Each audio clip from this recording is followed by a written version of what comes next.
आचार्य कल्प पंडित चोडरमल जी द्वारा रचित मोक्ष मार्ग प्रकाशक ग्रंथ अधिकार व मोक्ष मार्ग का स्वरूप।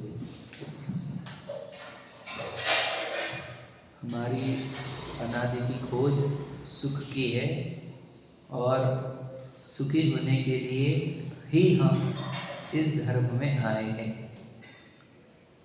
याद रखना, प्रत्येक जीव यहाँ पर मुसाफिर है ना। बहुत गाने हैं, मुसाफिर हो यार हो, बहुत सारे पथिक है ना। हम मनुष्य जन्म भी इसीलिए लिए हैं और हम अनादि से भटक भी रहे हैं, तो एक ही चीज़ के लिए, सुखी होने के लिए। मनुष्य जन्म में भी हमारे को भाग्यवान तब कहा गया क्योंकि हमने जैन धर्म प्राप्त कर लिया, क्योंकि यहाँ पे सुखी होने का मार्ग है। सभी जीव सुखी होने के पथिक है और कुछ नहीं है। समझ लेना, मेरी बात एकदम पक्की कर लेना कि हम बस खोज रहे हैं, हम खोज में लगे हुए। एवरीबडी इज इन सर्च, समझ रहे। कोई ऐसा नहीं, याद रखना, अगर वो खोज में नहीं रहता तो रुक जाता था कहीं पे, खोज कंप्लीट हो जाती उसकी। वो निरंतर प्रयत्नशील है, ये बता रहा है उसकी खोज अधूरी है ना। और जिसकी खोज पूरी हो जाती है वैसे हो जाते हैं, समझे कि नहीं। सुख होने की खोज पूरी हो जाने पर तो हम सुख की खोज में हैं अनादि से। और इस जीव को, जिसको अनादि से सुख की खोज है, उसे सुखी होने का मार्ग मिल जाना ये महाभाग्य है, समझे कि नहीं। और फिर उसी को, उस सुखी होने के मार्ग का ही नाम मोक्ष मार्ग है, क्योंकि पूर्ण सुखी होना ही मोक्ष होता है। ये हम बहुत बार भूल चुके हैं, लेकिन फिर से एक बार याद दिलाने के लिए क्यों बता दें। तो पहले हमें सुखी होना था और हम बराबर भाग्य ने हमारे को यहाँ लेकर आ गया। कहा कि हमारे को बराबर जिन धर्म के पास लेकर आ गया, जिन वाणी के पास लेकर आ गया। सोचो, पंचम काल में भी सुखी होने की विधि सीख सकते हैं हम, ये हमारा भाग्य है, समझो आप। फिर यहाँ पर हम आए तो हमने अब क्या सीखना है, यहाँ पर हमको मोक्ष मार्ग सीखना है। तो मोक्ष मार्ग क्या है, बहुत बड़े प्रश्न होने पर भी, टेक्निकल शब्द होने पर भी सरल भाषा में समझना अत्यंत आवश्यक है कि सम्यक दर्शन, सम्यक ज्ञान और सम्यक चारित्र, ये कहा गया टेक्निकल भाषा है ना। ये संस्कृत की शब्द है और इसका सरल भाव ये है कि हमारी श्रद्धा यानी हमारी बिलीफ है ना, हमारी जो बिलीफ है वो करेक्ट हो जाए, हमारी मान्यताएं सही हो, सम्यक हो, प्रशंसनीय हो, हमारा ज्ञान सम्यक हो, प्रशंसनीय हो, सही हो, और हमारा आचरण सम्यक हो, सही हो, प्रशंसनीय हो, ये है। तो उसमें श्रद्धा गुण के सम्यक परिणमन को सबसे प्रधान कहा गया। एक बार श्रद्धा सम्यक हो गई तो कहते कि वो आपका ज्ञान और आचरण सम्यक हो जाएगा, या हो गया भी होगा, ज्ञान तो साथ में। तो कहते हैं कि अब मुक्ति हो ही जाएगी, यानी सुखी हो जाएगा। मुक्ति मतलब सुख। मोक्ष का अर्थ क्या होता है, छूटना। कहाँ से छूटना है, दुखों से। सीधी सीधी बात समझना, दुखों से मुक्ति ही तो मोक्ष है, दुखों से मुक्ति मतलब सुख है। तो एक बार श्रद्धा सम्यक होने पर, सम्यक दर्शन होने पर हम सुखी होते हैं, ये बात जिनवानी कह रही है।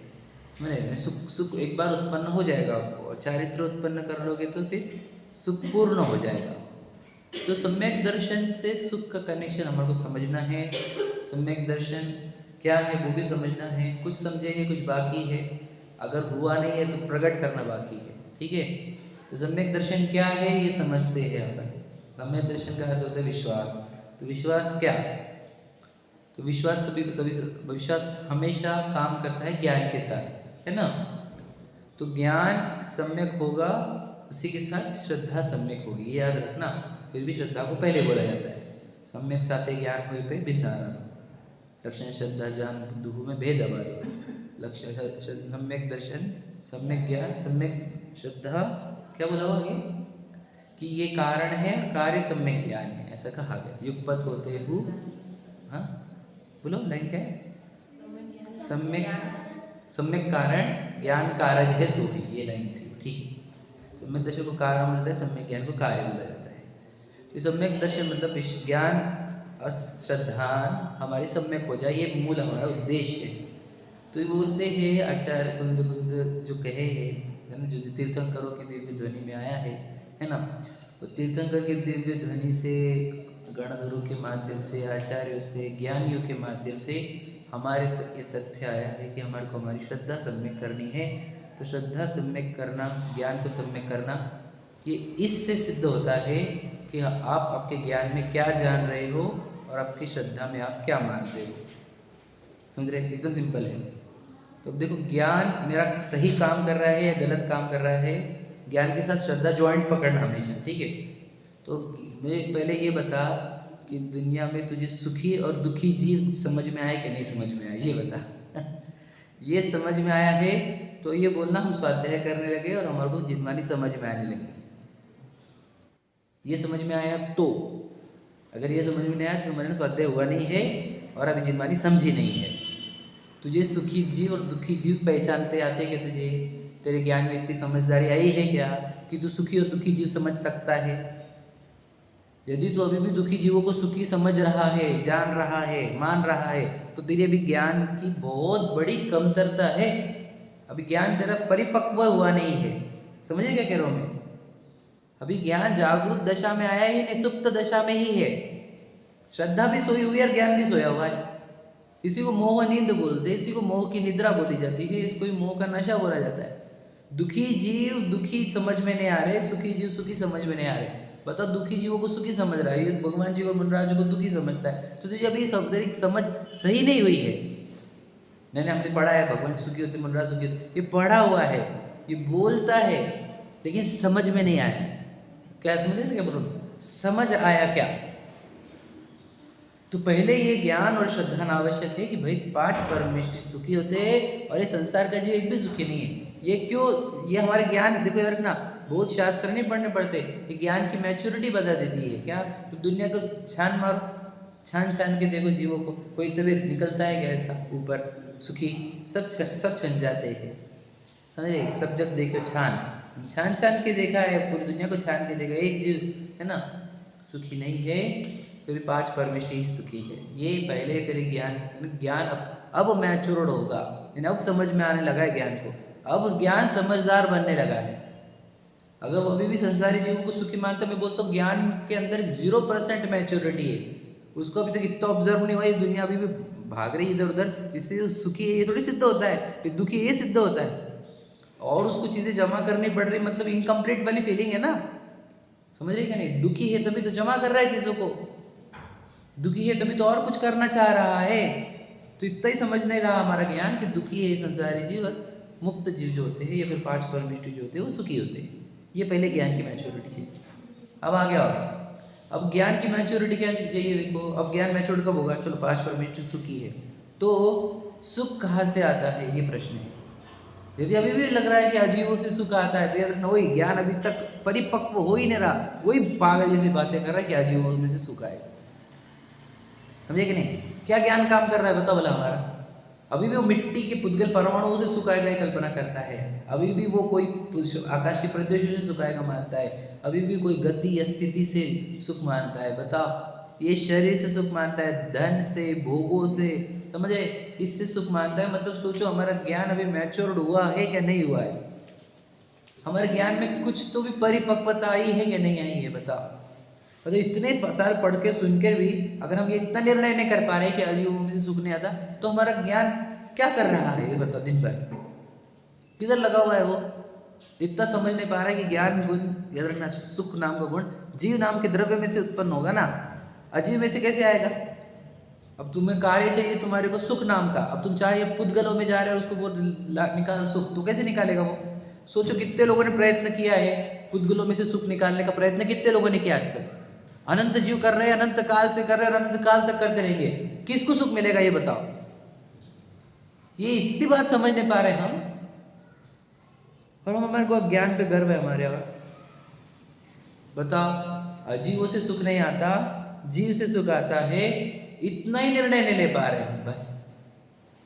ये तो ज्ञान, निर्णय कहाँ पे? तो ज्ञान में होता है। तो हमारा ज्ञान सही काम कर रहा है कि नहीं कर रहा है ये बताना मुझे। जब ज्ञान ही तब बुद्धू जैसा काम करेगा, श्रद्धा कैसे सम्यक होगी हमारी? ज्ञान अभी भी बोल रहा है जीवों से सुख आएगा, श्रद्धा कैसे मानेगी कि मैं आत्मा हूं? बताओ भला, मानेगी वो? मान नहीं रही हमारी, ये बता ही रहा है कि ज्ञान कुछ भी फालतू काम कर रहा है, इसलिए श्रद्धा सही काम नहीं कर रही। समझे क्या? समझे क्या बोल रहा हूँ मैं? हम श्रद्धा को बोल रहे नहीं, तुम्हारा आत्मा मार के तुम मानेगी क्या? समझे क्या नहीं? सीधी सीधी बात है, लॉजिकली है ना एकदम। कैसे क्या मानेगी वो? समझ में आ रहा है? क्लियर कट करो, ज्ञान को अपनी मैच्योर करो। मैं बोला ज्ञान को मैच्योर करने के लिए बता रहा हूँ मैं, मेरा ज्ञान सही काम कर रहा है कि नहीं, मैं मेरे ज्ञान पे प्राउड कैसे फील करूँ बताओ। वो अभी ये डिसाइड नहीं कर पाए संसारी जीव दुखी है सर और 5 परमेष्टि सुखी है। राग द्वेष वाले दुखी होते हैं, वीतरागता वाले सुखी होते हैं। ज्ञान मेरा इतना ही निर्णय नहीं कर पाया। दूसरा, अजीवों में से सुख नहीं होता, जीव से सुख होता है, समझेगा, जीव में से सुख होता है, यही निर्णय नहीं कर पाए। तीसरा, अब तीसरा क्या बोलो कि सुख दुख कोई पदार्थ में नहीं, सुख दुख भावों में होते हैं। और विभाव भाव दुखरूप होते हैं और स्वभाव भाव सुखरूप होता है। ज्ञान क्या मेरा इतना निर्णय ले पाया, क्या मेरा ज्ञान इतना जान पाया कि मेरे भावों में जो मेरे स्वभाव भाव है, जो मेरे निर्मल भाव है, जो मेरे निष्कषाय वीतरागता वाले भाव है, ज्ञाता दृष्टा वाले भाव है, स्वभाव वाले भाव है, उसमें सुख है। जो मेरे मोह वाले भाव है, जो मेरे राग और द्वेष वाले भाव है, जिसमें मेरी कोई इच्छा होती है, वो सब भाव दुखरूप भाव है। क्या मेरा ये ज्ञान इतना समझ पाया क्या? अगर मेरा ज्ञान इतना समझ नहीं पा रहा है तो मेरा ज्ञान कर क्या रहा है दिन भर? मतलब मेरे ज्ञान को विचार करने की शक्ति है कि नहीं, हम वो लेकर आए कि नहीं, उतनी एबिलिटी, शोयक्षम लब्धि लाए ना, हम मन लेकर आए ना, विचार करने की उसके पास क्षमता है कि नहीं। अब ज्ञान को ये विचार करने के लिए समय नहीं है कि बताओ सुखी कौन है और सुखी कौन नहीं। ज्ञान को ये विचार करने के लिए समय नहीं है कि सुख कौन से द्रव्य में से आएगा, और ज्ञान को ये विचार करने के लिए समय नहीं कि स्वभाव में सुख होता है कि विभाव में। तो ज्ञान को काहे में समय जा रहा है? ज्ञान का बताओ किधर जा रहा है समय हमारा? नहीं वो जरूरी। अरे तुम्हें क्या मालूम ये जरूरी है, वो सब निरर्थक है। नहीं तुम्हें वो ये जरूरी लगता, वो फालतू लगता, भैया कर ले वो, अब क्या काम में आएगा वो भी देख लेना। हम भी यही है, तुम भी यही है, समझे कि नहीं? जीवन के अंत में पे डिसाइड कर लेना फिर कि क्या सही था क्या गलत था, समझ रहे? ये जरूरी है कि मैं को निर्णय कर लूँ मैं सुख कहाँ है। याद रखना, आज मैं सुख प्रकट भी ना कर पाऊँ, लेकिन ये निर्णय हो जाना चाहिए 5 परमेष्टि सुखी है, जीव द्रव्य में से सुख आता है और स्वभाव में से सुख आता है। ये निर्णय तुम्हारा, ये संस्कार तुम्हारे तुम्हें को बहुत निकट आत्मा के अंदर पहुंचा देगी, गारंटी है हमारी। लेकिन निर्णय चाहिए, हमारे ज्ञान ने इतनी मैच्योरिटी, इतनी समझदारी प्रकट कर लेनी चाहिए। और ये समझदारी प्रकट करने के लिए तो जिनवानी बढ़ी जाती है। क्या के लिए बढ़ी जाती है जिनवानी? और इसी को उन्हें नॉलेज बढ़ा के बस सिखाने के लिए थोड़ी है ये सब समझ कर मेरी खोज अंदर की ओर जाए, मेरी रिसर्च, मेरी पूरी मेहनत अंदर की ओर हो, इसके लिए तो पढ़ते हैं ये, हाँ या नहीं? हाँ तो वही तो बता रहे हम। नहीं तो हम तो मैं पे आए नहीं, देखो मैं पे आने वाला हूँ, मुझे मैं पे आने के लिए इतना बोलना पड़ रहा है मैं आपको क्या बोलूँ, समझे क्या? अभी आप 4-5वें स्टेज पर पहुँच गए, लेकिन मैं आपको पहले ज्ञान की बताना चाह रहा हूँ कि आज हम आत्मा के पास आ क्यों नहीं रहे, उसका ही रीज़न है ये सब। ये जो प्रश्न है देखो कि मुझे आत्मा की रुचि लगती क्यों नहीं, मुझे आत्मा समझ में क्यों नहीं आती, और मैं आत्मा में रमता क्यों नहीं हूँ, ये जो प्रश्न है इसके उत्तर है जो मैं अभी तक जितना बोला वो, समझा क्या? बहुत इंपॉर्टेंट है, मैं आपको बता नहीं सकता, वो मेरी नज़र से देखो, आप जो मैं बताना चाहता हूँ वो समझने की कोशिश करो। कोई बोलता है ना मुझे आत्मा पसंद नहीं आती, आत्मा समझ में नहीं आती, है ना, आत्मा की रुचि होती नहीं, आत्मा में रमते कैसे है ना, दिन भर आत्मा का विचार भी नहीं आता। ये सब का कारण ये है कि हमारे ये निर्णय नहीं हुए अभी तक। मैं बोल रहा हूँ हमारे ज्ञान को हमने टेलीविज़न, मोबाइल, परिवार, जाना आना, घूमना फिरना, किटी पार्टी, न्यूज़ चैनल्स, ये इतना दे दिया है, मोबाइल फ़ोन, वो ज्ञान को ये इतने बेसिक चीज़ें डिसाइड करने के लिए समय नहीं है। जब समय मिलता है तब वो मोबाइल खुल जाता है, जब समय मिल गया तब ये खुल जाता है, वो खुल जाता है, तो कहाँ समय है हमारे पास? ज्ञान को इतना क्या कराना है निर्णय भैया? इतना ही। सुखी जीव कौन, दुखी जीव कौन, पहला पार्ट है। सुख कौन से द्रव्य में से आएगा, दूसरा पार्ट है। और जीव द्रव्य में भी स्वभाव में आएगा कि विभाव में आएगा, इतना ही तो करना है। और क्या करना है? कठिन नहीं है।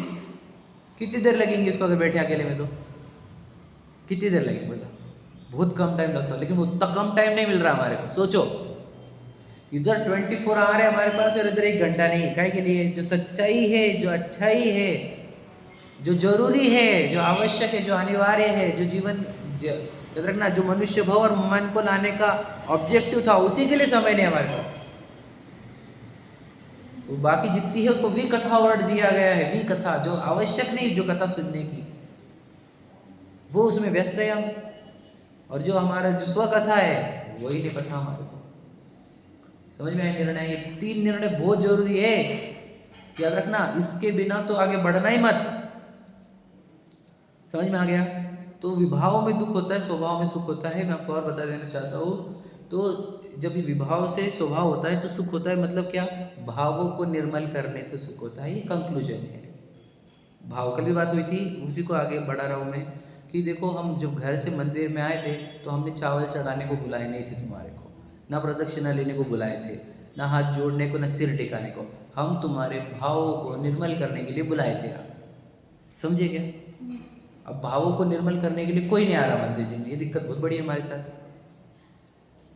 समझे ही नहीं हम ऑब्जेक्टिव क्या है मंदिर जी में आने का। यहाँ भाव संकलेश से विशुद्ध होते हैं, समझे कि नहीं? और विशुद्ध नहीं हुए तो समझ लेना हमारा दर्शन सार्थक हुआ नहीं। हम बराबर हम प्रयोजन भूल गए आयोजनों में, वही चढ़ाने वाले आयोजन में, प्रदक्षिणा वाले आयोजन में प्रयोजन भूल गए। भूले क्या नहीं भूले? सच बताओ। हम बड़े बड़े बच्चे कल्याणों के प्रोग्राम में भूल जा रहे हैं प्रयोजन, हम शिविरों के प्रोग्राम में भूल जा रहे हैं प्रयोजन, हम शिखर जी की वंदना में प्रयोजन भूल जा रहे हैं। हम बताओ, हम स्वाध्याय कराते कराते प्रयोजन भूल जा रहे हैं। बताओ, भावों को निर्मल करना है, ये हमारा ऑब्जेक्टिव है। आपको पता नहीं होगा, मंदिर जी में आने का भी वही ऑब्जेक्टिव है, प्रक्षाल करने का भी वही ऑब्जेक्टिव है, स्वाध्याय करने का भी वही ऑब्जेक्टिव है, पूजन करने का भी वही ऑब्जेक्टिव है। दूसरा कोई ऑब्जेक्टिव ही नहीं है। जो single most objective, Shikhar ji भी जाके तुझे परिणाम को निर्मल करना था, बिगाड़ने थोड़ी थे तुझे। वो कितने घंटे चला ये इंपॉर्टेंट नहीं था, तेरे भाव कितने निर्मल हुए वो इंपॉर्टेंट था। समझते नहीं हम, वो बातों को ही नहीं समझे। बता, सही बात है क्या नहीं? भावों को निर्मल करने का ऑब्जेक्टिव था हमारा। तो पैदल क्यों चल रहे फिर? अरे हम हमारे भावों में कितना समर्पण है वो चेक कर रहे हैं हम। समझे क्या नहीं? हम समर्पण, हमारे उससे हमारे समर्पण चेक कर रहे हैं हम खुद का। मुझे उस महान क्षेत्र पर जाने के लिए मैं समर्पित हूँ कि नहीं, वो तो हमने कुछ अलग ही लगे कॉम्पिटिशन। तो भावों को शुद्ध करना ये ऑब्जेक्टिव है हमारा। तो हमने जब घर से मंदिर बुलाया तो भावों को निर्मल करने के लिए बुलाया। अब समझ लेना, भाव जब तक भाव मलिन रहेंगे तब तक दुख रहेगा। ये बात समझ में आ रहा है ना आपको? जब भाव निर्मल होते तो सुख होता है कि नहीं? हमने ये तो बता दिया कि देख लो, घर पे रहते हो तो ज़्यादा दुख होता है, घर मंदिर जी में यहाँ पे रिलैक्स फील होता है ना। तो सोचो आप, घर पे ज़्यादा कषाय है तो ज़्यादा दुख है, यहाँ पे कषाय कम है तो यहाँ दुख कम है। तो जब कषाय नहीं होगी तो कितना सुख होगा, ये बात आपको समझने आनी चाहिए। ये ज्ञान को मैच्योरिटी होती है ज्ञान की। अब बताते हैं कि अब क्या हो रहा है कि 2 प्रकार के भाव बताए, एक स्वभाव एक प्रभाव। बताए थे मैंने कल, प्रभाव स्वभाव बताई थी। तो जिस भावों का लक्ष्य पर द्रव्य हो प्रभाव होते हैं, समझ में आ गया? और जिन भावों का लक्ष्य स्व आत्म तत्व होता है वो स्वभाव होता है। ये बात समझ में आ गई? अब देखो, ध्यान से सुन लेना क्या कहना है मुझे, जो मेरे को बताना थी वो बात अभी आ रही है कि मुझे आप हमारे में से दुख किसको एक्सेप्ट हो रहा है? दुख किसको एक्सेप्टेबल है कि दुख चलता है हमारे को? किसी को चलता है क्या ऐसा? दुख चलता क्या किसी को? अगर कोई एग्री करता है क्या? हम बोल रहे हैं हम दुख देंगे थोड़ा सा, चलेगा क्या आपको? नहीं भैया, मैं क्या बोल रहा हूँ आपको, गर्मी में लगे तो फैन लग जाता है। क्या ऐसे होता है? वो दुख एक्सेप्ट नहीं हुआ, वो गर्मी वाला। पीठ दुखने लगी, चेयर ले ली, चेयर ये दुखने लगे, वो ले लिया, मोमेंट चेंज करी, इधर से इधर, इधर से इधर, ये सब क्या है? दुख एक्सेप्टेबल नहीं है। हाँ या नहीं? एक कण के लिए भी दुख एक्सेप्टेबल नहीं है। लोग जो भोगों की ओर जा रहे हैं वो भी वही है। दुख इतना हो रहा है कि वो भोगों के सिवा उनको आराम नहीं मिल रहा। लोग कंफर्ट की ओर भी इसलिए जा रहे हैं क्योंकि वो जो बिना इसका जो दुख हो रहा है वो सहा नहीं जा रहा। समझ रहे? दिन रात जो मेहनत कर रहे हैं वो उनको गरीबी का दुख या लालच का दुख इतना हो रहा है कि उनको सहा नहीं जा रहा। तो दुख किसी को एक्सेप्ट नहीं होते, ये समझ में आ रहा है? और दुख कहाँ से होते हैं वो भी समझना। दुख बोला हमने कि जहाँ मुझे ये शरीर में लगा वहाँ पे भय और लालच जैसे आकुलता उत्पन्न होती। कल बात हुई थी हमारी, भय और लालच जैसे भाव उत्पन्न होते हैं, या फिर वहाँ पे इच्छाएं प्रारंभ होती है। तो देह का लक्ष्य हुआ कि इच्छा प्रारंभ हुई। सही है क्या नहीं? मैं आपको क्या बताया था, एक दिन एग्जाम्पल दिया था ना कि अपने आप को आप ट्रांसपेरेंट मानो, समझ में आया? हॉलो मानो। कैसा वाला? Transparent and hollow. अब बताओ आपको क्या क्या चाहिए? घर, गाड़ी, बंगला, परिवार, क्या चाहिए? अमूर्तिक मानना है आपको खुद को। अब आपको क्या चाहिए? पद चाहिए क्या? प्रसिद्धि चाहिए क्या? चेयर चाहिए क्या? चेयर भी नहीं चाहिए हमारे को। बैठे कहाँ? हम बैठते रखते नहीं। जहाँ हम अपने आप को अमूर्तिक चेतना रूप देखते हैं वहाँ इच्छाएं जीरो हो जाती है। ज्ञान के लिए तो जाना पड़ेगा ना कहीं तो भी हमारे को। हाँ, ज्ञान के लिए तो भी जाना पड़ेगा हमारे को, अमूर्तिक आत्मा को, उसके लिए भी जाना नहीं है। तो सोचो, सीधी बात है, आत्मा को देखते से ही इच्छा जीरो होती है और परद्रव्य को देखने से इच्छा प्रारंभ होती है। इसलिए इसलिए इसलिए आत्मा को जानना और आत्मा में रमना आवश्यक है। ये है वो लॉजिक जो मैं देना चाह रहा था। नहीं समझा बेबी? हमें आज तक आत्मा में जानने को सिर्फ बोला गया, इसलिए हम जानने का प्रयत्न कर रहे हैं। लॉजिक हमारे पास थे नहीं। क्या है लॉजिक?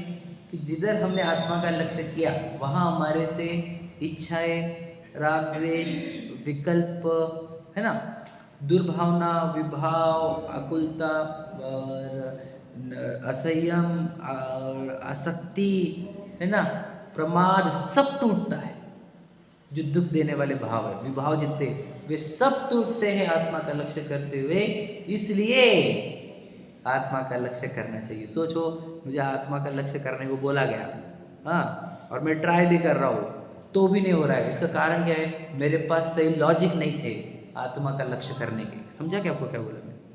बहुत इंपॉर्टेंट बात बोली मैंने। जब हमारे को प्रूव हो जाता है कि मैं जब आत्मा का लक्ष्य छोड़ता हूँ तो मेरे अंदर इच्छा है, अंगार उत्पन्न होता है, इच्छाओं का अंगारे, इच्छाएं चलती है मेरे अंदर आत्म प्रदेशों में, इच्छाओं से तड़प के उठता हूँ मैं जब जब मुझे देह का लक्ष्य होता है तब।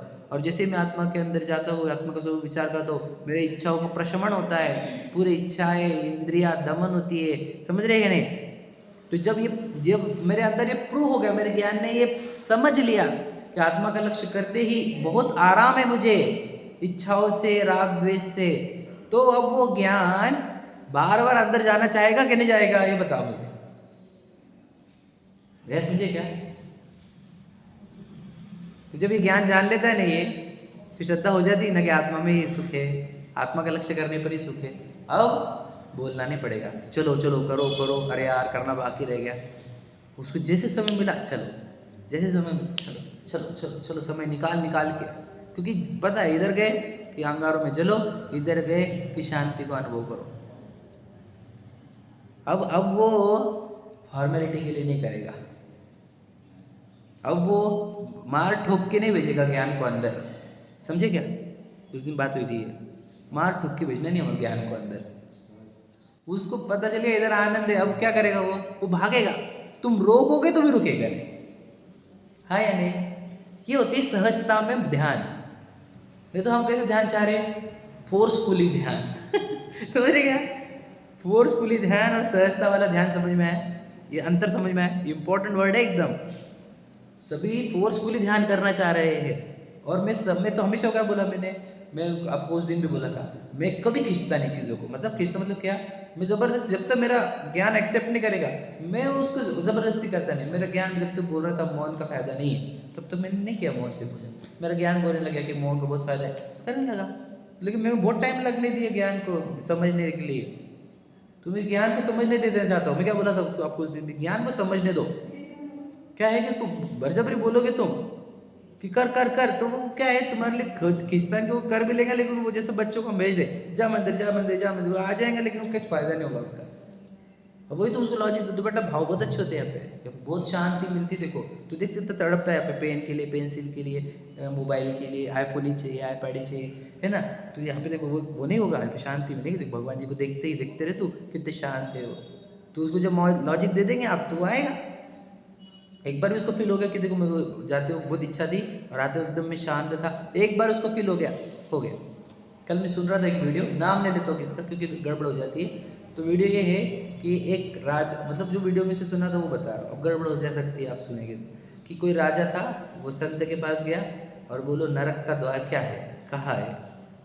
तो उसने बोला कि तू तेरा चेहरा देख, बोले कितना गंदा है, तेरी औकात नहीं है ये प्रश्न पूछने की, इतना बंदा तू भिखारी भिख मंगे की भी लेवल का नहीं है।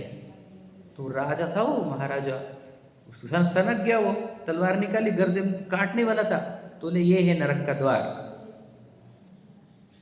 तो क्या कराया, क्या कराया? प्रैक्टिकल अनुभव।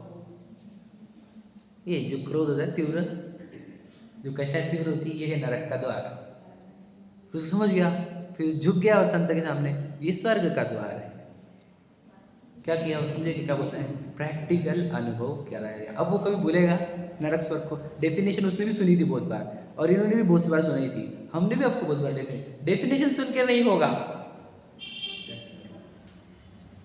प्रैक्टिकल करना होगा।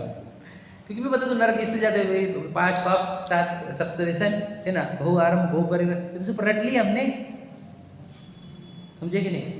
वो अभी तो समझा ही कि नरक कैसे होता है, स्वर्ग कैसे होता है, ये अंदर प्रैक्टिकल नहीं देखा। मुझे बोलना है ध्यान से सुख होता है, ये सब रटे हुए बातें है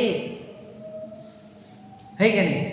लेकिन अगर हम एक बार ज्ञान से अपने देख ले, एक बार अपने स्वरूप का ध्यान करके, है ना, एक बार देख लो तुम कि कितनी शांति, कितना आनंद, पूरी निराकुलता, एक कण की भी इच्छा नहीं बचती, जहाँ पर एक बार आत्मा का लक्ष्य करने पर मेरे अंदर उत्पन्न होने वाली अनंत इच्छाओं का प्रशमन मिलता है मुझे।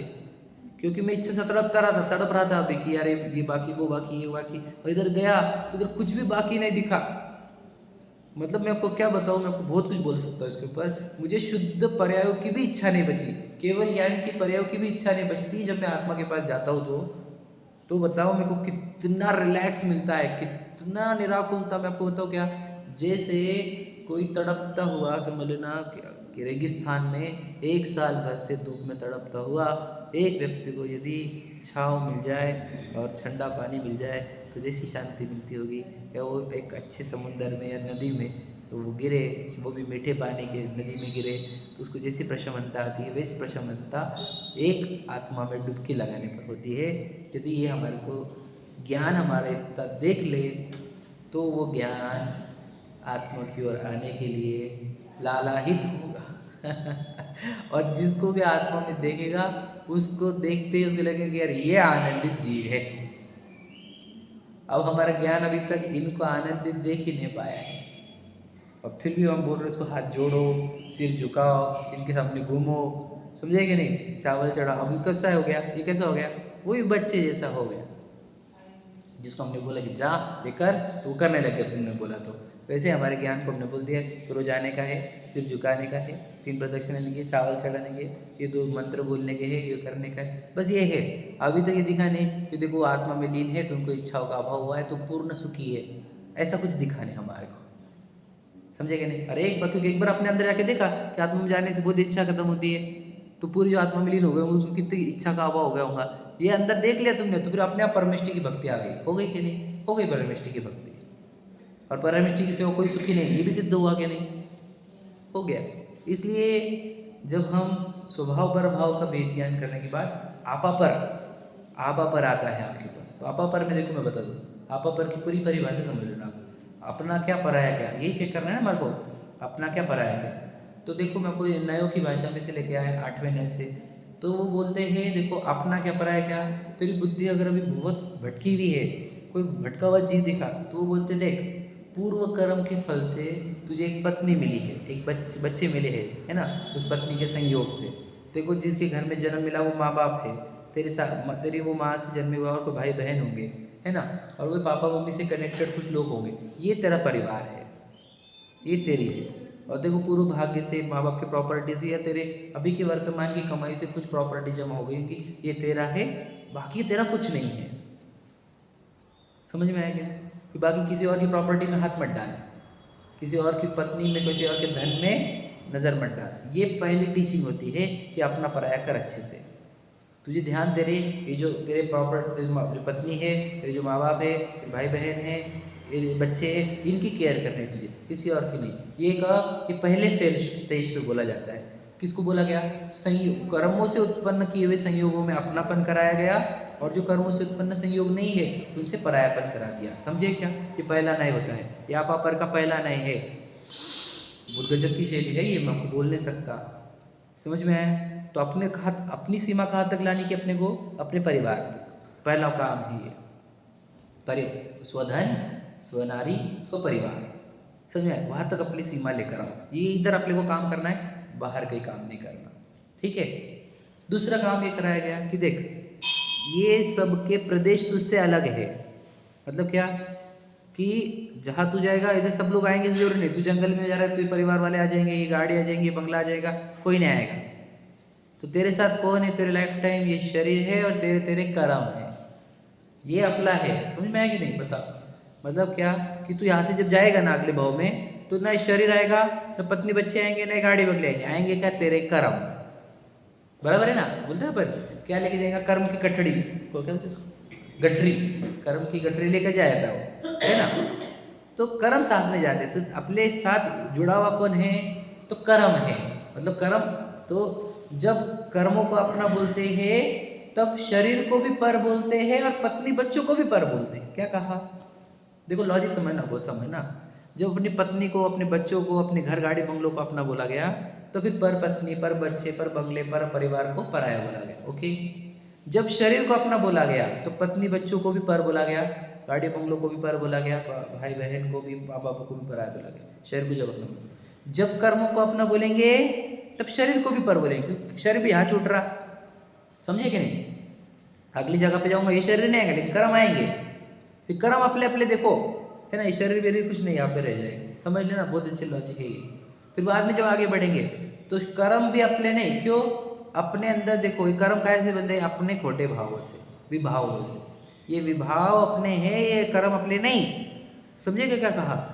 विभाव अपने है, कर्म अपने नहीं। विभाव अपने बोले गए, समझ रहे क्या लॉजिक से? क्योंकि कर्मों को लाया किसने? मेरे अंदर उत्पन्न हुए विभावों ने लाए ना। अगर विभाव छोड़ दूँ तो कर्म नहीं ना, तो कर्म से कोई कनेक्शन है क्या मेरे को? कर्म सता रहे क्या? नहीं, मेरे विभाव सता रहे। विभाव के कारण कर्म और कर्म के कारण संयोग। समझे कि नहीं? तो हमने क्या कर रहे हैं? हमने जर्नी कहाँ करी? हमारी विभावों, मतलब विभावों को मिसव करा और कर्मों को भी पर कर दिया। ध्यान से सुन लेना, हम ये बहुत बहुत कॉम्बिनेशन खेलते रहते जनरली। कभी कर्मों को अपना बोल के पत्नी बच्चों को भी पराया बोला जाता है, शरीर को भी पराया बोलते हैं। कभी पत्नी बच्चों को भी अपना बोल देते, पराई वस्तु के एंगल से, पराय धन के एंगल से। ये बहुत अलग अलग शैली है, जो जो सामने वाला लेवल का है उसके लेवल की बात की जाती है। समझना, समझा क्या? और फिर जब आगे बढ़े तो वो बोलते हैं कि विभाव भी अपना नहीं है, स्वभाव अपना है, ज्ञान दर्शन अपना है, राग द्वेष अपने नहीं है। क्या कहा? जानना, देखना, उपयोग वो अपना है, राग द्वेष मोह भाव वो नहीं अपने। अभी क्या किया गया? स्वभाव और विभाव को अलग अलग स्वपर कर दिया यहाँ पर वापस से। कि देखिए जो मोह राग द्वेष भाव हो रहे, जो आकुलता वाले, वो अपने भाव नहीं है। जो ज्ञान दर्शन चेतना उपयोग है सो अपना भाव है। जो प्रतिभाषण है, जानना जानना प्रतिभाषण करना, वो अपना भाव है। ये जो मोह राग, ये करो वो करो, खाओ पियो घूमो, ये भाव अपने नहीं। समझा क्या काकी जी? थोड़ा समझने की कोशिश करना। देखो यहाँ पर अभी आपको ये भाव है पुष्पा संबंधित, बुरा मत लगने देना, नाम ले रहा हो तो मुझे बोलना ही है, क्योंकि शरीर संबंधित समझते हैं, दिशा संबंधित होगी मुझे। तो ये भाव पर भाव है, और जो चेतना चेतना भाव चल रहा है कि ये भावों के पीछे, शरीर की क्रिया के पीछे जो प्रतिभाषण चल रहा है, वो मेरा भाव है। और मुझे जो दिन भर आ रहे मुझे विशाल को दिया, यहाँ से जाओ, घर पे जाओ, खाओ पियो, ये काम करो, वो काम करो, वो करो, ये सब भाव मेरे नहीं है। ये समझने की कोशिश करना, हमको पता ही नहीं। कल मैंने पहचान करा दी थी, ये कब भाव होते हैं? शरीर का लक्ष्य करने पर, शराब पीने पर। शराब के भाव है, ये मेरे भाव नहीं है। कल बताई थी बात मैंने, शरीर का लक्ष्य करने पर हुए ना ये। शरीर को गायब करो तो भाव भी नहीं होते, उदय भाव बोलते हैं इसको। समझे क्या नहीं? तो ये भाव भी मेरे नहीं, ये उदय के अनुसार होने वाले भाव है। जैसे इसको दृष्टांत दिया जाता है, ये थोड़ा कठिन पड़ता है, ये भाव को अपना कैसे नहीं माने, ये भाव को अपना कैसे नहीं माने। दृष्टांत दिया जाता है ना, बहुत गजब के दृष्टांत है आचार्य कुंद कुंद के दिए हुए। स्फटिक के ऊपर लाल रंग है, स्फटिक का रंग है क्या नहीं? वो स्फटिक के ऊपर लाल रंग स्फटिक का रंग नहीं है, वो तो क्या करेंगे? वो जो सामने जो लाल कपड़ा रखा हुआ है उसका रंग है। तो स्फटिक के ऊपर ही तो आया, स्फटिक के ऊपर ही तो आया। वो चप्पर द्रव्य संयोग में आए हैं तब हुआ है। अगर स्फटिक को कोई बोले स्फटिक लाल होता है तो झूठ बात है कि नहीं? तो बोलो आत्मा रागी द्वेषी होता है। कर्मोदय के काल में कर्मोदय रहे तो, इसलिए रागी द्वेषी नहीं आत्मा, आत्मा ज्ञान दर्शन स्वभाव ही है। तो राग द्वेष भी क्या हो गए? परभाव हो गए, ज्ञान दर्शन हो गया स्वभाव। ये कहा मैं स्वपर की लेवल बता रहा हूँ आपको। अब आगे बोलो क्या? अब आगे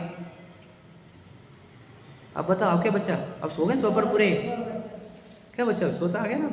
स्वभाव आ गया, प्रभाव हो गया। अब क्या बचा सोपर? हो गया कि नहीं? कुछ रह गया? बोलो। हाँ बराबर, बोलो। स्वभाव आया, स्वभाव ही आया नहीं अभी तक, समझे कि नहीं? ज्ञान दर्शन आ कहाँ से रहा? ये ज्ञान दर्शन चेतना उपयोग आ कहाँ से रहा भैया? कहाँ से आ रहा? आत्मा में से, वो द्रव्य में से, जिसके अंदर ज्ञान दर्शन सुख वीर्य आदि गुण है, वो गुण धर्म का धारक, वो जो द्रव्य है वो मैं हूँ, और ये शुद्ध पर्याय भी पर है। अब देखो आपा पर कौन से लेवल का है एक्चुअल वाला? ये है एक्चुअल वाला, इसके आगे कोई आपा पर नहीं है। मतलब क्या? मेरे अंदर उत्पन्न होने वाले ज्ञान दर्शन की पर्याय भी मेरी नहीं है। ये बताओ, ये कैसी बातें कर रहे हो? वो किसकी है फिर? वो भी टेम्पररी चीज है, उत्पन्न और नष्ट होने वाली। वो मैं नहीं हूँ। मैं रहता तो मैं हूँ नहीं हूँ, नहीं हूँ, नहीं हूँ, नहीं हूँ, ऐसे हो गया मैं? अभी है अभी नहीं, अभी है अभी नहीं, ऐसे थोड़ी हूँ मैं तो हमेशा हूँ। ये अवस्थाएं आती है, देखो ज्ञान आते, बताओ ज्ञान आते जाते रहता है, मैं आते जाते रहता हूँ क्या? समझेगा भैया? देखो राग द्वेष के केस में बोला जाता है, देखो राग द्वेष आते जाते रहते हैं, ज्ञान आते जाता नहीं, ये बात समझा क्या?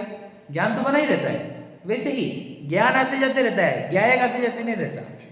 समझने की कोशिश करना, बहुत सूक्ष्म है लेकिन बहुत अच्छा है। क्या समझा? देखो वापस से समझा देते गया। देखो क्रोध आया और गया, ये तो सही है ना? क्रोध आता जाता ना, ये बात पक्की है कि नहीं? कि क्रोध बना ही रहता?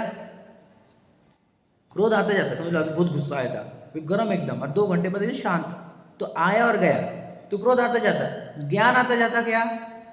तो वहां पर ज्ञान तो बना ही है, क्रोध के टाइम पे भी जान रहा था, क्रोध जब शांत हुआ तब भी जाना, तो ज्ञान तो है। और वो कषाय जो रहती है वो आती जाती है, इसलिए वो प्रभाव हो गए और ज्ञान दर्शन हो गए स्वभाव। ये बात हमने पहले करके आए ना, इससे पहले स्टेज पर।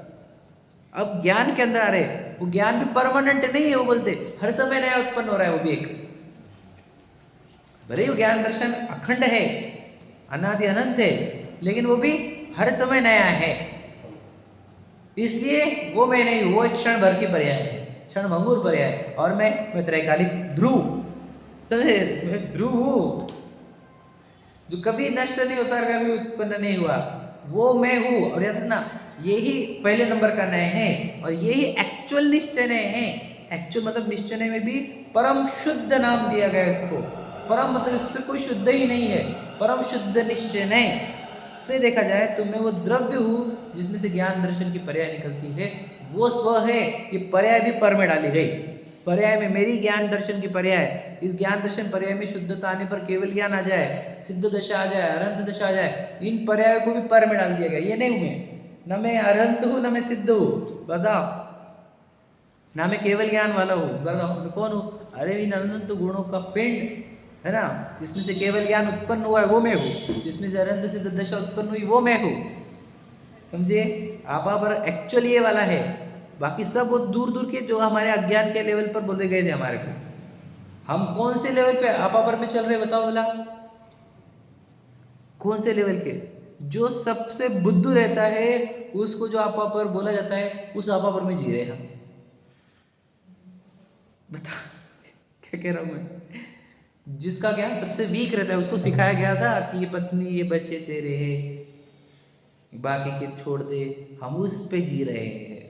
और एक्चुअल आपा पर तो ये देखो, तीसरे नंबर का जो ज्ञान चाहिए था, श्रद्धांजलि चाहिए था, वो ये क्या कि मेरी ज्ञान दर्शन की पर्याय भी मैं नहीं, मेरी अरहंत सिद्ध दशा की पर्याय मैं नहीं, मेरी केवल ज्ञान की पर्याय मैं नहीं, मैं इन सब पर्यायों का उत्पादन करता, इन पर्यायों का धारक, समझे कि नहीं? वो मैं ध्रुव कम हूँ क्या मैं? कम हूँ मैं, याद रखना, पूरी दुनिया इधर उधर हो जाए, अपन तो कम होते नहीं, एक कण से कम हुआ नहीं मैं आज तक। एक कण मेरे अंदर कमी आई नहीं, अनादि से आज तक, आज से अनंत काल तक निगोद चले जाऊं मैं। अपन तो ध्रुव की ध्रुव है, भगवान एकदम जो थे वो है। जब ये स्वपर होता है, अब ध्यान सुन लेना, स्वपर समझ में आए? देखो इस जिनागम के 2 मुख्य नय पता है आपको कौन से है? बोलो, रुको, बोलो भाभी, पल्लवी भाभी, जिनागम के 2 मुख्य नय बताओ यार। अब तुमको फंसा दिए, तुमको लगा तो गलत आंसर देगा मुझे लगा मनुष्य निवार नहीं बोलेंगे तो मैं बोलूँगा नहीं, द्रव्यार्थिक पर्यार्थिक नहीं होते। अच्छा हो गया आपने शेयर कर दे दिया, यानी आप वो चैप्टर चल रहे तो बराबर आप उतर गए उसके अंदर। ये दो मुख्य नए हैं, पता आपको। हम निश्चय ने व्यवहार से ज़्यादा परिचित है क्योंकि हम अध्यात्म ज़्यादा सुनते हैं। आगम के दो मुख्य नए, द्रव्यार्थिक नए, पर्यार्थिक नए। अब ध्यान सुन लेना, बहुत इंपॉर्टेंट बात बोलूँगा आपको। एक है द्रव्यार्थिक नए, जो द्रव्य की बात करे वो द्रव्यार्थिक नए होता है, और एक पर्यार्थिक नए जो पर्याय की बात करता है। तो यहाँ ध्यान सुन लेना, मंदिर जाओ, पूजन करो, भक्ति करो, स्वाध्याय करो, नियम लो, व्रत लो, अणुव्रत लो, महाव्रत लो, यहाँ तक ठीक है।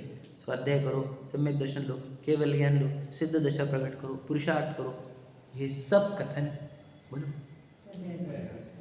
पर्यार्थिक नए के हैं। संसारी मुक्त दो प्रकार के जीव होते हैं कि नहीं? कितने प्रकार के जीव होते हैं? बताओ, उत्तर दो सर। जीव कितने प्रकार के होते हैं? अनंत प्रकार के। जीव कितने हुए ना, पूछा आपने, जीव के प्रकार कितने हैं? देखो ये एक बोल रहे हैं, मैं बोल रहा हूँ संसारी और मुक्त, हम दोनों में सही कौन है बता? सही है कि नहीं? वो द्रव्यार्थिक नए से सही बोल रहे हैं, मैं पर्यार्थिक नए से बोल रही हूँ। कुछ मुक्त है, कुछ संसारी है। तो हमने कहा देखा, मैंने कहा देखा, मैंने पर्यायों को देखा, उनकी अवस्था देखी, दशा देखी, और वो जीव द्रव्य को देखा। जीव द्रव्य तो जो कि जो रहता है, चेंज थोड़ी था जीव द्रव्य में। दो वैरायटी के जीव द्रव्य है क्या दुनिया में? समझे कि नहीं? अभव्य अभव्य वो भी पर्याय की अपेक्षा सही है, वो भी समझे कि नहीं? जीव द्रव्य की क्वालिटी का, तो भगवान जी जो वाले जो जीव द्रव्य है और मैं जो जीव द्रव्य वो सेम है।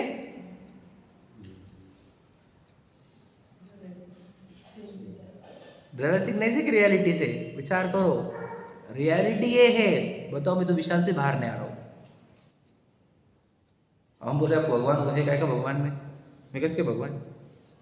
और समझता ही नहीं कुछ, कि वो सबको बोलेला भगवान क्यों बोला गया, सबको भगवान आत्मा क्यों बोला गया?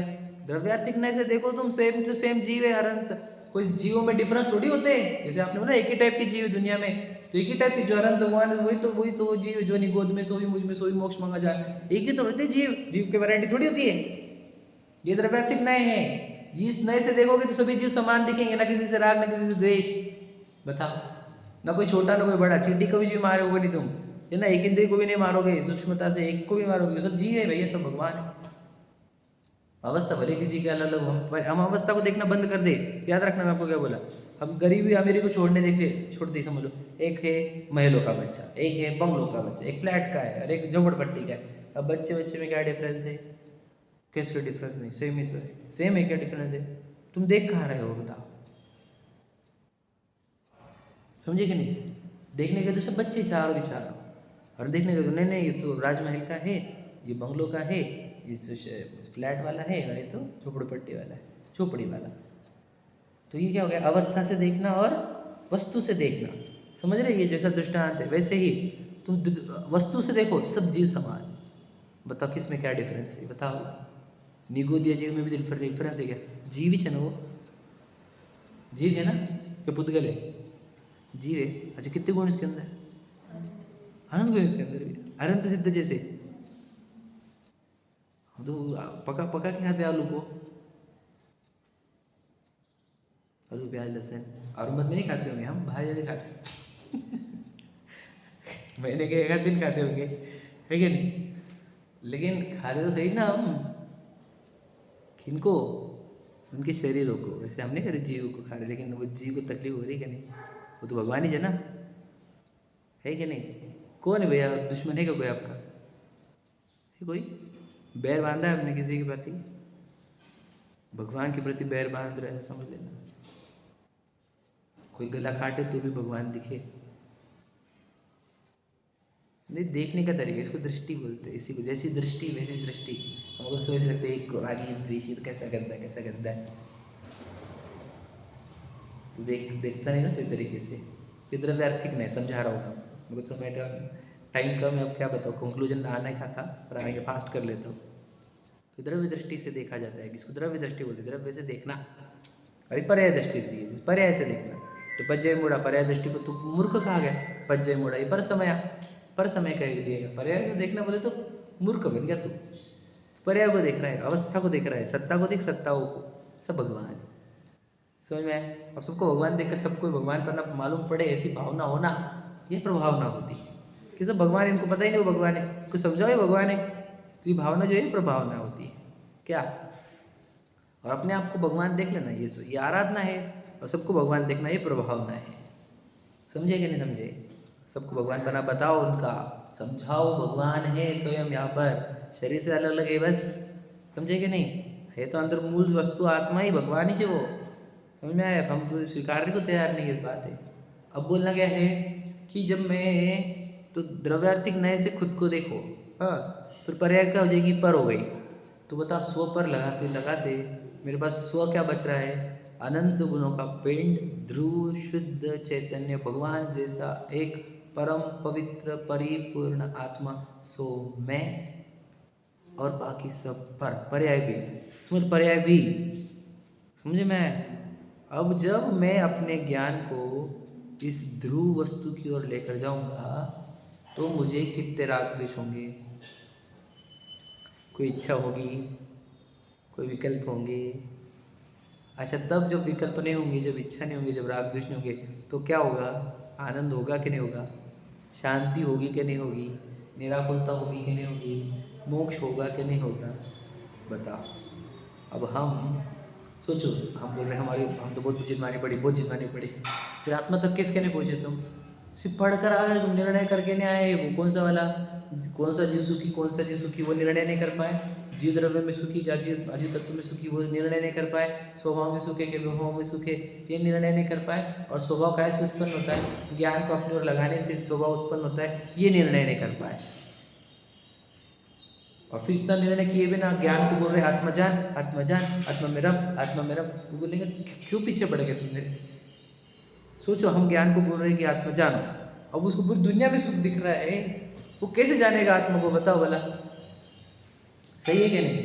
भैया समझ में आई बात? अब तुमने ज्ञान को इतना मैच्योर बना ही नहीं कि भैया किधर कुछ नहीं है, समझ में आए?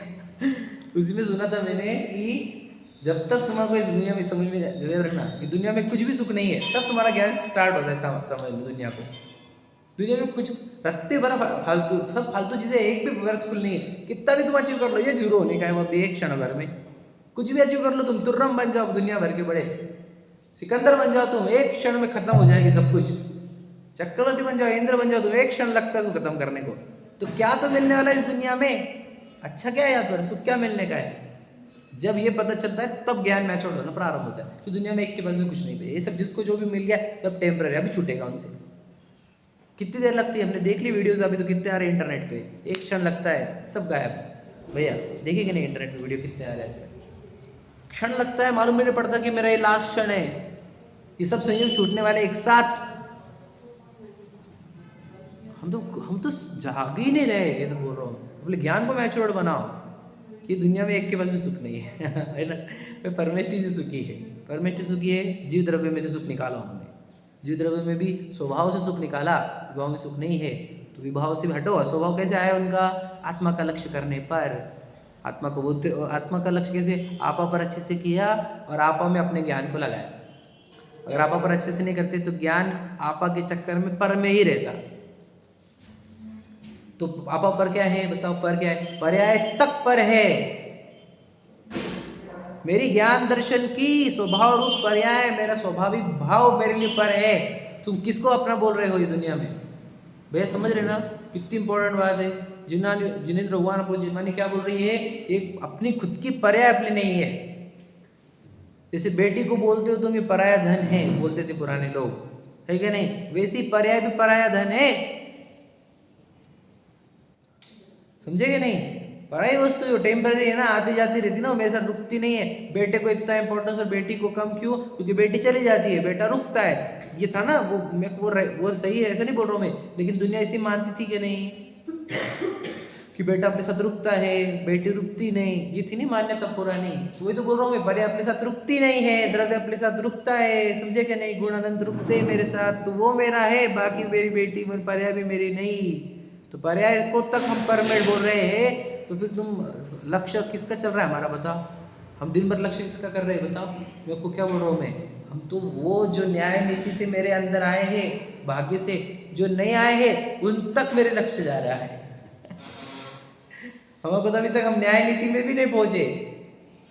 न्याय नीति के बाद हमारे को कर्मों पर आना है, कर्मों के बाद हमारे को विभावों पर आना है, विभाव के बाद स्वभाव पर, और स्वभाव के बाद स्वभावी पर। फिर से क्रम रिवाइज कर दो, लिख लो। पहले तो किसके पास बोलो, अन्याय के संयोगों से न्याय के संयोगों पर, है क्या नहीं?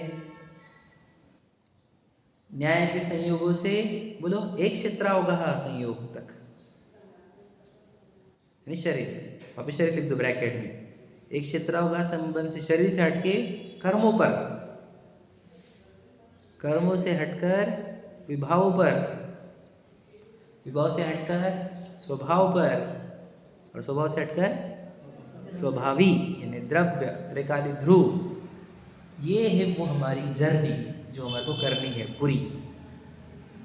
बताओ मेरे यहाँ पे एक पर्याय, मतलब वृत्ति भर परमाणु मात्र तो है नहीं मेरा, पर्याय मेरी नहीं है, मैं किधर जी रहा हूँ? पूरा के पूरा सोचो, मैं बोलता हूँ ना, दरिद्र वो जिसको अपने लिए समय नहीं। देखो समय को, टाइम इज मनी, बराबर है, ये बोला तो दुनिया में सुना है क्या आपने? सुना है कि नहीं? Proverb, time is money. तो जिसके पास समय नहीं वो गरीब, बराबर है।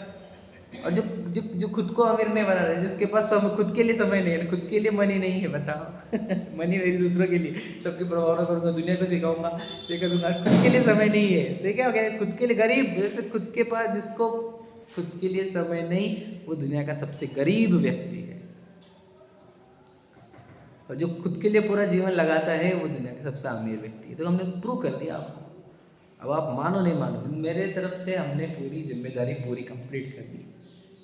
हमने बता दिया आपको सुख कहाँ मिलेगा, सुखी होने की विधि बताई कि नहीं, जो हमारे को तीर्थंकरों से आई थी, जो हमारे को गणधरों से आई थी, जो आचार्य कुंद के माध्यम से आई थी, जो आगम परंपरा से आई थी, जो ज्ञानियों से आई थी, जो मैंने सीखी, जो मैंने समझी, वो हमने आप तक पहुँचाई।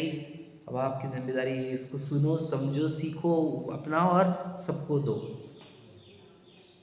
सबको। यही तो विधि, ये विधि को हमने तोड़ नहीं सकते, इस श्रृंखला को तोड़ नहीं सकते। 18,500 साल तक चली रहनी चाहिए, ये श्रृंखला टूटनी नहीं चाहिए, ये बराबर बनी रहनी चाहिए। और ये हमारे अंदर बनी रहेगी तो हम किसी और को पास ऑन कर पाएंगे।